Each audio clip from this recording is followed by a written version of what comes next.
सर्वेभ्यो नमो नमः। स्वागत है आप सभी का आज की कक्षा में। तो आज हम तृतीयः पाठः सुभाषित रसं पीत्वा जीवनं सफलं कुरु इसका अध्ययन करेंगे, जिसका अर्थ है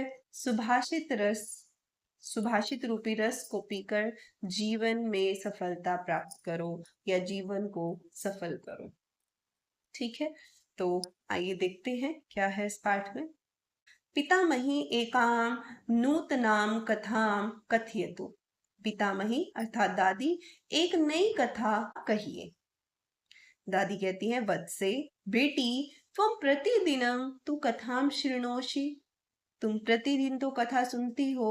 अद्य नीति श्लोकान शृणु। आज नीति श्लोक सुनो। नीति श्लोक, नीति श्लोक। दादी कहती है, आम हाँ, नीति श्लोकः, नीति श्लोक। नीति श्लोकः नाम सुभाषितानि। नीति श्लोक को ही सुभाषित कहते हैं। किम नाम सुभाषितानि। सुभाषित का क्या अर्थ है। दादी कहती है, सुष्ठु भाषितानि इति सुभाषितानि। तो सुंदर वचन ही सुभाषित होते हैं, अर्थात शोभनानि वचनानि, शोभनीय वचन। तानि सर्वदा जनानां हिताय भवन्ति। वे हमेशा जनानां लोगों के हित के लिए होते हैं। सुभाषित पठनेन कः लाभः। सुभाषित पढ़ने से क्या लाभ है। दादी कहती हैं, सुभाषित पठनेन आदर्श मानव जीवन निर्माणाय प्रेरणा प्राप्यते। आदर्शमान सुभाषित पढ़ने से आदर्श मानव जीवन के निर्माण के लिए प्रेरणा मिलती है। मानव जीवनस्य सुखाय समृद्धये च सुभाषितानां पठनस्य आवश्यकता अस्ति।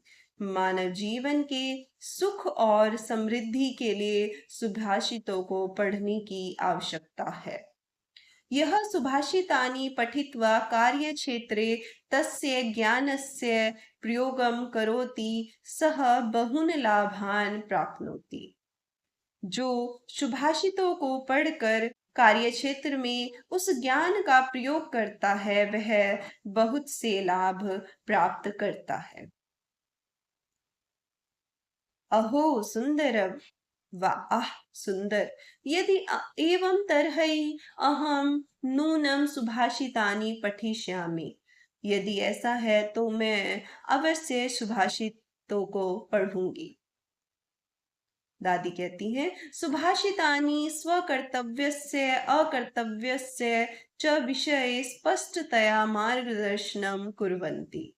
सुभाषित जो सुभाषित होते हैं, स्वकर्तव्य से अपने हमें क्या करना चाहिए, क्या नहीं करना चाहिए, इसके विषय में स्पष्टता से मार्गदर्शन करते हैं। अतः सर्वे अवश्यम सुभाषितानि पठन्तु। इसलिए हम सभी अवश्य सुभाषितों को पढ़ें। तानि पठित्वा सर्वे जीवनस्य रहस्यम अवगच्छन्तु जीवनम सुखमयम च कुर्वन्तु। उनको पढ़कर सर्वे सभी जीवन के रहस्यों को अवगच्छन्तु समझकर जीवनम सुखमयम च कुर्वन्तु और जीवन को सुखमय करें। ठीक है, बनाएं। ठीक है, अर्थात अपने जीवन को सुभाषितों को पढ़कर जीवन के रहस्य को समझकर हम अपने जीवन को सुखमय बनाएं। आगे चलते हैं। तो कुछ सुभाषित है यहाँ पर। पहला है, गायन्ति देवहा किल गीतकानि धन्या अस्तु ते भारत भूमि भागे। स्वर्ग अपवर्गास पदमार्ग भूते भवन्ति भूयः पुरुषः सुरत्वात्। यह पदच्छेद है, यह अन्वय है। भारत भूमि भागे भवन्ति ते धन्या इति देवः गीतकानि गायन्ति किल। ये का अर्थात जो भारत भूमि भाग में होते हैं वे धन्य हैं, ऐसा देवता गीत गाते हैं। स्वर्ग अपवर्गास्पद मार्ग भूते भारत भूमि भागे तु देवः सुरत्वात् भूयः पुरुषः भवन्ति। स्वर्ग और मोक्ष के मार्ग रूप भारत भूमि भाग है। भारत भूमि भाग में तो देवहा देवता भी देवत्व से बार बार पुरुषः भवन्ति पुरुष होते हैं, अर्थात बार बार पुरुष रूप में जन्म लेते हैं। इसका ये भावार्थ देखते हैं।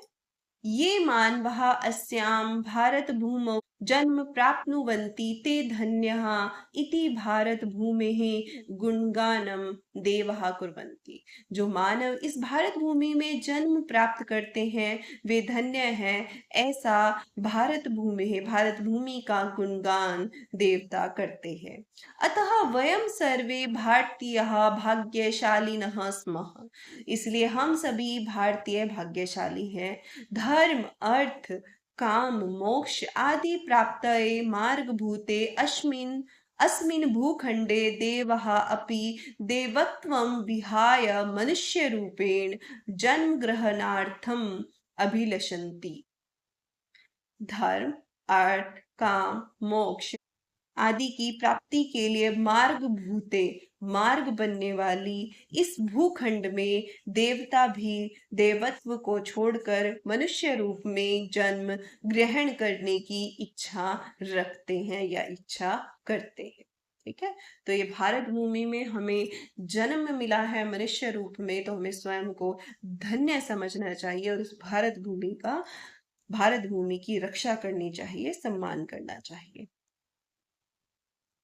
अगला सुभाषित है, गुणी गुणम वेति न वेति निर्गुणः बलि बलम वेति न वेति निर्बलः पीको वसंतस्य गुणम न व्यासः करी करी च सिंहस्य बलम न मुष्कः।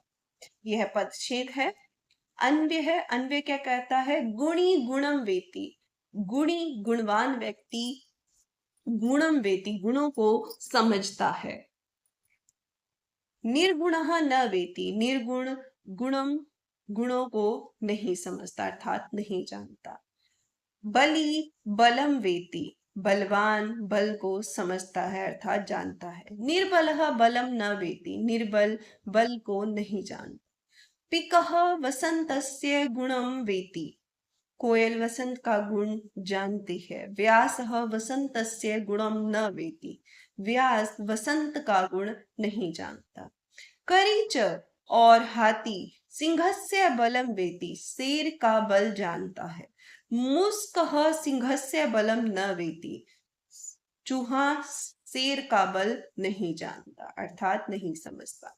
इसका भावार्थ देखते हैं। गुणवान जनः अन्येषां सद्गुणान् ज्ञातुं शक्नोति। गुणवान व्यक्ति दूसरों के सद्गुणों को जानने में समर्थ होता है, ये जान सकता है, समझ सकता है। ठीक है, क्योंकि गुणों को अपने अंदर लाने के लिए, उन्हें अपने अंदर रखने के लिए एक मेहनत करनी पड़ती है, और जिसने वो मेहनत करी होती है वही दूसरे की मेहनत को समझ सकता है। तो एक गुणवान व्यक्ति ही किसी के गुणों की कद्र कर सकता है। परंतु गुणहीन जनः अपरेषां सुगुणान् अवगन्तुं समर्थः न भवति। परंतु गुणहीन व्यक्ति दूसरों के सुगुणों सुंदर गुणों को अच्छे गुणों को समझने में समर्थ नहीं होता है। जिसने वो काम ही नहीं करा हो, मेहनत ही नहीं करा हो, तो वो उस काम के पीछे की दूसरे की मेहनत को जानने में असमर्थ होता है। बलवान जनः यथा अन्येषां जैसे बलवान व्यक्ति अन्येषां दूसरों के बलम ज्ञातुम शक्नोति बल को जानने में समर्थ है, तथा वैसे ही बल रहित जनः अन्येषां बलम ज्ञातुम न शक्नोति और बल से रहित व्यक्ति दूसरों के बल को जानने में समर्थ नहीं है, जान नहीं सकता, समझ नहीं सकता कि बलवान होने में कितना मेहनत करना पड़ता है। एक व्यवस्थित आपको दिनचर्या जीनी पड़ती है। ठीक है, आपको अपनी इंद्रियों पर संयम रखना पड़ता है, तब आप बलवान बनते हैं। ठीक है, तो ये मेहनत जिसने नहीं करी है, जो निर्बल है, जिसने ये मेहनत ही नहीं करी है, वो आपके बल को नहीं समझ सकता। वसंत काले आगते पिकः वसंतस्य गुण अनुरूपम कुहुतानम करोति। वसंत काल में अर्थात वसंत के समय में आगते आने पर पिकः कोयल वसंत के गुण के अनुरूप कूकती है, परंतु काकः मधुरम मधुरम गातुम न शक्नोति, परंतु कोआ मधुर गाने में समर्थ नहीं है, तो इसलिए वो वसंत के गुण को नहीं समझ सकता। गजः पशुराज सिंहस्य बलम जानाति, हाथी शेर के बल को जानता है, किंतु मूषकः तस्य बलं ज्ञातुम न पारयति, किंतु चूहा उसके बल को नहीं समझ सकता। अतः योग्यः एव महत्वम ज्ञातुम समर्थो भवति न अयोग्यः, इसलिए योग्य व्यक्ति ही महत्व को जानने में समर्थ होता है, न अयोग्य है, अयोग्य व्यक्ति नहीं समझ सकता। अगला है भवन्ति नम्रः तर्वः फलो उद्गमहि, नव अम्बुभि दूर विलंबिनो घनः, अनुदता सत्पुरुषः समृद्ध भी स्वभाव एवैष प्रोपकारिणाम। ये पदच्छेद है, ये अन्वय है। अन्वय क्या कहता है? तर्वः फलो उद्गमहि नम्रः भवन्ति। तर्वः वृक्ष जो है फलों के आने पर झुक जाते हैं, तो डाली पर जब बहुत ज़्यादा फल लग जाएंगे तो वो स्वतः ही अपने आप ही झुक जाएगी।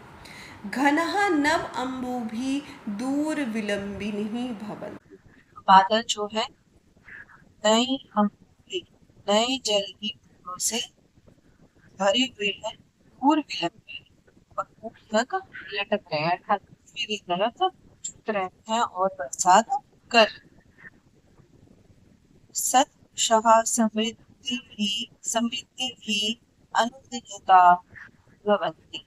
सत्पुरुष जो होते हैं वो समृद्धि में विनम्र होते हैं, अर्थात वो सभी परोपकारिणाम एष एक स्वभावः, परोपकारियों का ऐसा ही स्वभाव होता है। इसका भावार्थ देखते हैं। समय अनुसारम वृक्षेषु फलानि जायन्ते, समय के अनुसार वृक्षों में फल उत्पन्न होते हैं अर्थात लगते हैं। फल भारेण ते वृक्षः नम्रा भवन्ति, फल के भार से वे वृक्ष झुक जाते हैं। तथैव नव जलहि परिपूर्णा मेघः अवनतः भवन्ति, वैसे ही नव जलहि नए जल से परिपूर्ण भरे हुए मेघ अवनतः भवन्ति झुके हुए होते हैं। भूमि प्रति आयन्ति वृष्टिम च कुर्वन्ति, और भूमि पर आकर वृष्टि करते हैं, और भूमि पर आकर वृष्टि अर्थात बारिश करते हैं।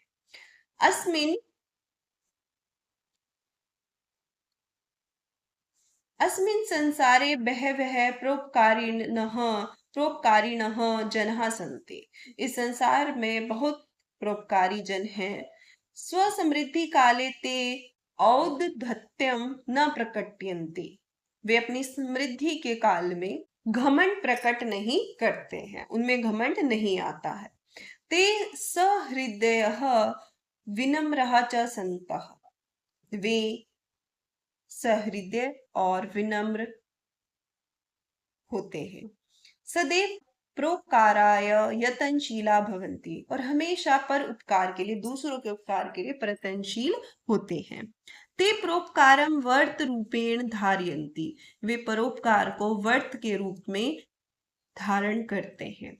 उक्तम च व्यास महर्षिणा परोपकारः पुण्याय पापाय परपीडनम, और व्यास महर्षि ने कहा है परोपकार ही पुण्य है। आप पूछेंगे पुण्य क्या है? परोपकार, दूसरों का उपकार करना, और पाप क्या है? दूसरों को पीड़ा पहुंचाना। ठीक है, आगे चलते हैं। यथा चतुर्भी कणकम परीक्ष्यते निघर्षण छेदन ताप ताड़नहि, तथा चतुर्भी पुरुषः परीक्ष्यते कुलेन शीलेन गुणेन कर्मणा। ये पदच्छेद है, ये अन्वय है। यथा निघर्षण छेदन ताप ताड़नहि चतुर्भी उपायैहि कणकम परीक्ष्यते। तो कणकम कहते हैं सोने को, कनक का अर्थ गेहूं भी होता है, तो अलग अलग अर्थ होते हैं। तो यहाँ पे सोना है कि सोने को 4 उपायों से, 4 प्रकार से परखा जाता है। उसकी शुद्धता को कैसे? निघर्षण घिसकर, छेदन तोड़कर, ताप तपाकर, ताड़नई पीट कर। ठीक है, तो इन 4 प्रकारों से उसकी परीक्षा की जाती है, उसकी शुद्धता की परख की जाती है। तथा वैसे ही कुलेन शिलेन गुणेन कर्मणा च चतुर्भि पुरुषः परीक्ष्यते, और पुरुष को भी 4 प्रकार से परखा जाता है, परीक्षा की जाती है। कैसे? उसके कुल से, कि वो किस कुल का है। शिलेन उसके चरित्र से, गुणेन उसके गुणों से, और उसके कर्मों से मनुष्य की परीक्षा की जाती है। इसका भावार्थ देखते हैं। स्वर्णकारः सुवर्णस्य सूक्ष्माम् आकलयितुम् आदौ निकषपरस्तरे निघर्षणं करोति।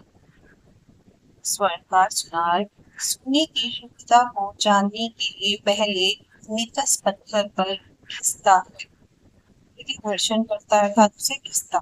तदंतरम उसके बाद तस्य सुवर्णस्य उस सोने का कर्तनम करोति काटता है, ततः अग्नि न दाहयति फिर उसे अग्नि में जलाता है, अंते सुवर्ण खंडे प्रहारम करोति अंत में उस सोने के टुकड़े पर प्रहार करता है। ए भी चतुर्भि प्रकारई इन 4 प्रकार से परीक्षा करके परख कर सुवर्णस्य सोने की पूर्ण शुद्धता ज्ञातुम शक्नोति सोने की पूर्ण शुद्धता को जाना जाता है।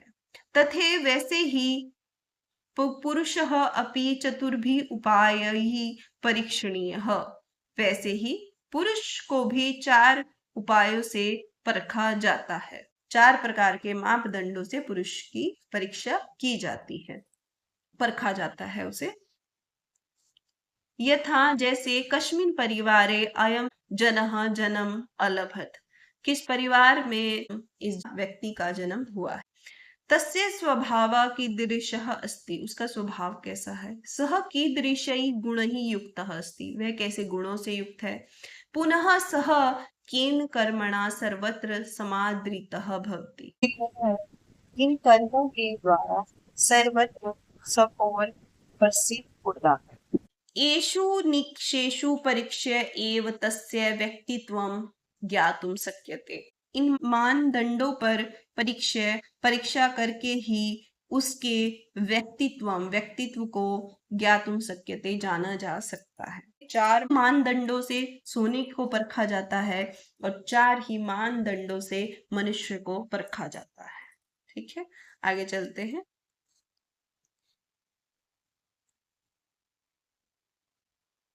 अगला सुभाषित है। अष्टौ गुणाः पुरुषं दीपयन्ति प्रज्ञा च कौल्यं च दमः श्रुतं च पराक्रमश्च बहुभाषिता च दानं यथाशक्ति कृतज्ञता च। यह पदच्छेद है। अन्वय प्रज्ञा कौल्यम दमः श्रुतं पराक्रमः अबहुभाषिता तच्च यथाशक्ति दानं कृतज्ञता च इति एते अष्टौ गुणाः पुरुषं दीपयन्ति। तो 8 गुणों के द्वारा जो है पुरुष प्रसिद्ध होते हैं। तो वे 8 गुण कौन कौन से हैं? दीपयन्ति प्रकाशित होते हैं या प्रसिद्ध होते हैं। तो वे 8 गुण है। प्रज्ञा, कौल्यम कुलीनता, एक अच्छे कुल में जन्म, दमः आत्मसंयम, श्रुतम ज्ञान, पराक्रम अत्यधिक न बोलना, और यथाशक्ति दान देना, और कृतज्ञता। इन 8 गुणों के द्वारा ही पुरुष प्रसिद्ध होते हैं। इसका भावार्थ देखते हैं। अष्टभि गुणैः युक्तः मानवः सर्वदा समाजे सम्मानं प्राप्नोति। 8 गुणों से युक्त मानव हमेशा समाज में सम्मान प्राप्त करते हैं।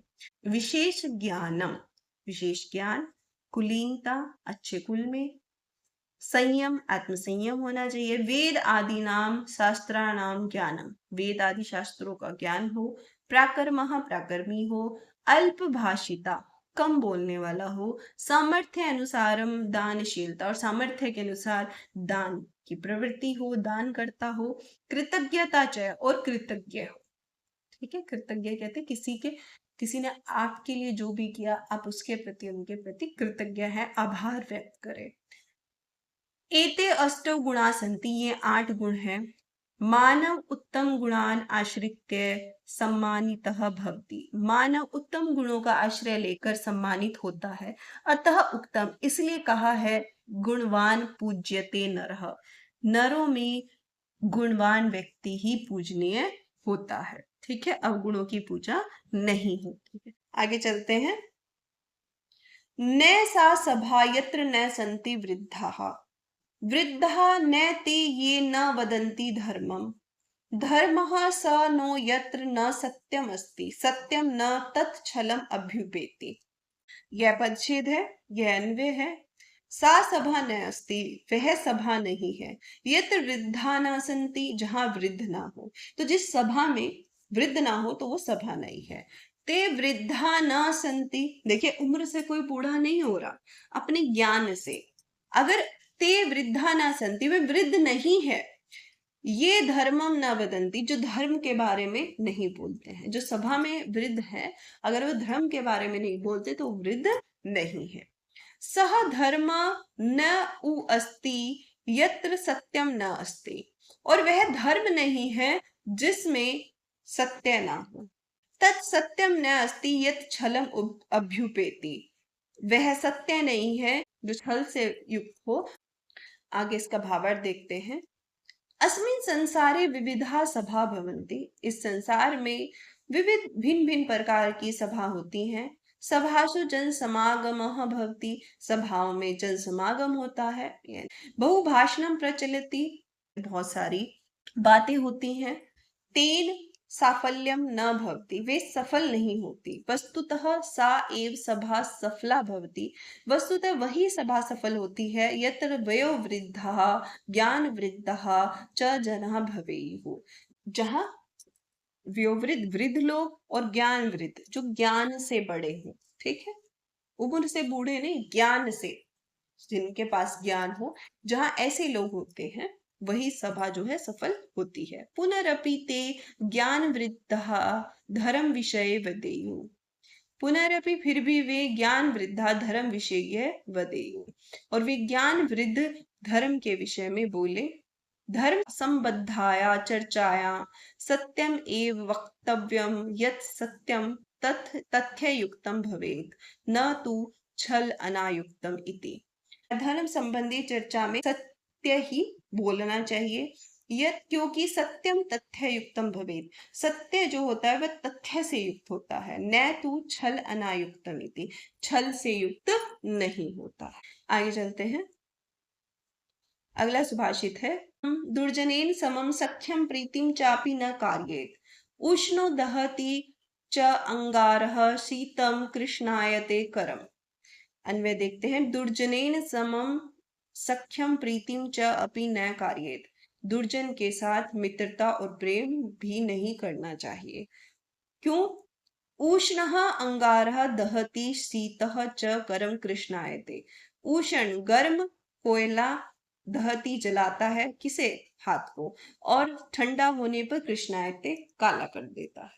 ठीक है, तो इसी तरह दुर्जनों का संग होता है कि वो हर प्रकार से आपको कष्ट ही पहुंचाएंगे।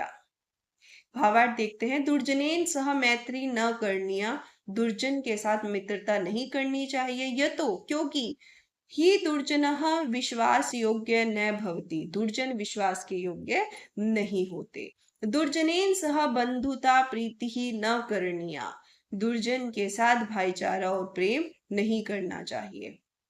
यतः तस्य दुर्जनस्य मुखे माधुर्यम परम हृदय कपटता भवति, यतः क्योंकि तस्य उस दुर्जन के मुख पर माधुर्य मिठास, परंतु हृदय में कपटता होती है।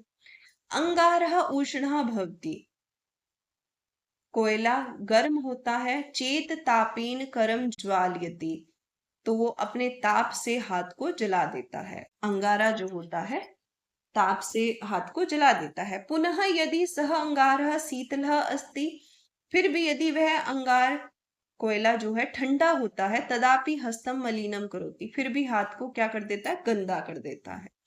तथे वैसे ही दुर्जनः सर्वदा एवं अनिष्टम करोति कार्यति च।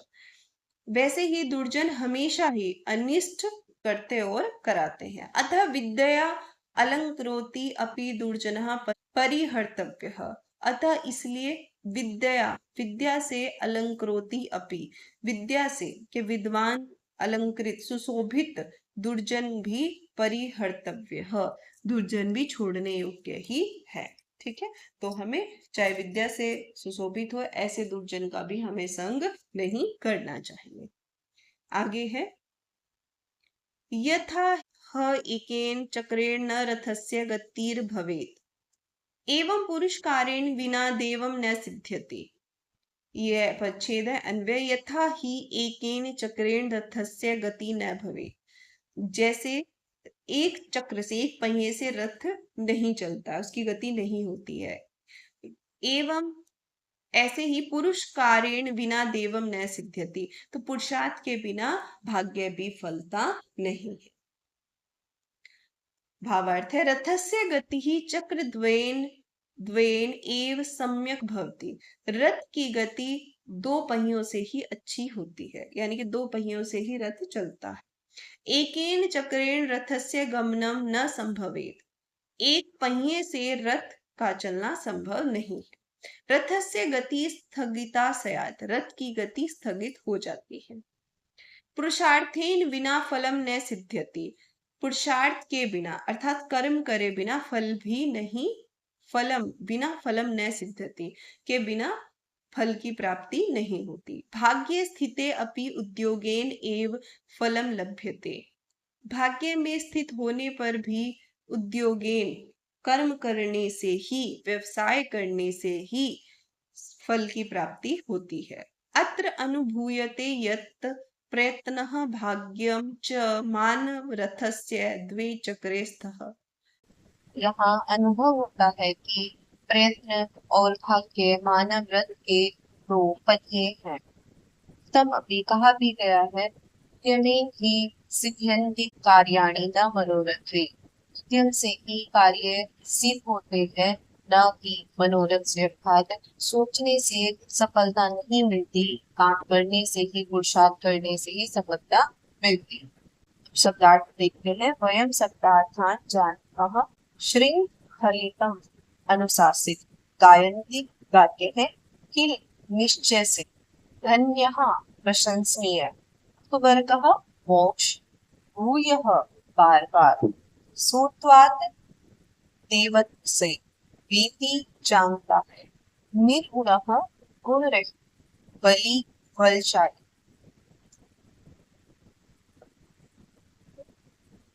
निर्बलः बलहीन, टिकः गोयर, व्यासः कोवा, करी हाथी, नम्रः झुके हुए, तरवः वृक्ष, फलोद्गमैः फलों के भार से, अम्बु भी जल से भरे हुए, भूर्विलंबितः धूप से नीचे झुके हुए, घनः बादल, अनुद्धता अभिमान से रहित, सदृशः अच्छी लोग, समृद्ध भी बहुत से, कणकम सोना, परीक्षयति उसकी परीक्षा की जाती है, निघर्षणम घिसना, छेदनम काटना, ताड़ने प्रहार के द्वारा, कुलीन कुल से, शिलीन स्वभाव से, कर्मणा कार्य से, दीपयन्ति प्रकाशित करते हैं, प्रज्ञा विशिष्ट भी, कौल्यम अच्छे कुल में जन्म, दमः नीतियों का संयम, श्रुतम शास्त्रों का ज्ञान, प्राकर्मः वीरता, अबहुभाषिता कम और सार्थक बोलना, छलम छलना, अभ्युपेति प्राप्त करता है, दुर्जनैन दुष्ट व्यक्ति से, समम साध, सख्यम मित्रता, दहति जलाता है, अंगारः अंगारा, कृष्णायति पाला करता है, दैवम भाग्य, सिद्ध्यति फलता। इसी के साथ हमारी आज की कक्षा समाप्त होती है। धन्यवाद।